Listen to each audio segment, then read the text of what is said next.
50 years ago, the fall of Saigon ended the Vietnam War. There are many veterans who remember that April day, including one Midstater. Sarah Wilson is here with his story. Sarah. Dennis, Ron Fisher served for over 2 years. He found himself in the midst of many battles, including an unexpected one when he was returning home. They said to their dad, "I want to go talk to Pappy about Vietnam." And he said, "Pappy won't talk to you." I didn't know that. Oh, don't apologize. Forgive me. Nearly 60 years later, Ron Fisher is finally talking about it. But still, it's hard. Still brings flashbacks even as we're talking now. Another standoff may be coming in the big battles expected south of the demilitarized zone. Fisher was drafted into the Vietnam War in 1968, serving in the Army at just 20 years old. I was there 2 years, 2 months, 2 weeks, and 3 days. Some of the hardest of his life. When I got over there, I kind of came to grips with the fact that I might not make it back. Like many soldiers, Fisher was terrified.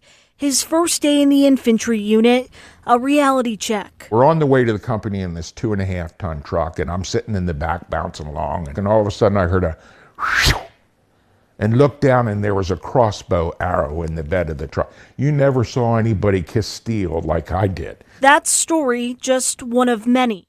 Fisher and his fellow soldiers often found themselves under attack. The problem was for us that there was, well, they called it a mountain right behind us. We would call it a hill, covered in foliage. And the Viet Cong would go on that hill and lob mortars into the site, trying to knock out communications. Fisher was eventually promoted to sergeant, found himself responsible for over 20 men. I'm not complaining because there's a whole lot of people who had it worse than me. I lost a lot of friends. There's a lot of people that are really have some difficulty.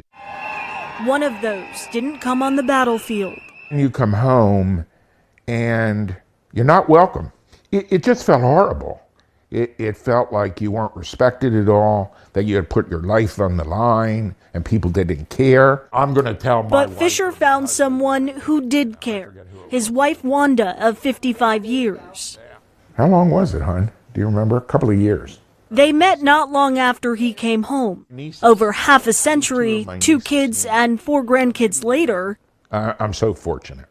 And no more scars. She'd probably argue about the scars, but no more scars that I'm carrying around anyway. There was a lot of conflict over the U.S.'s involvement in the war. That might sound similar to what's happening in our world now.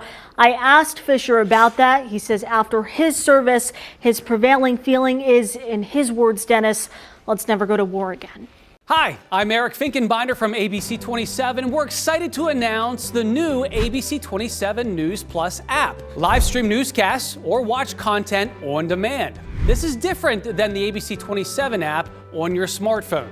You can check this out at home and it's very easy to use. With a Fire Stick, go to the homepage, scroll down to search. From there, enter ABC 27. Move over to the apps and there we are. Click the icon and install. It's just that easy.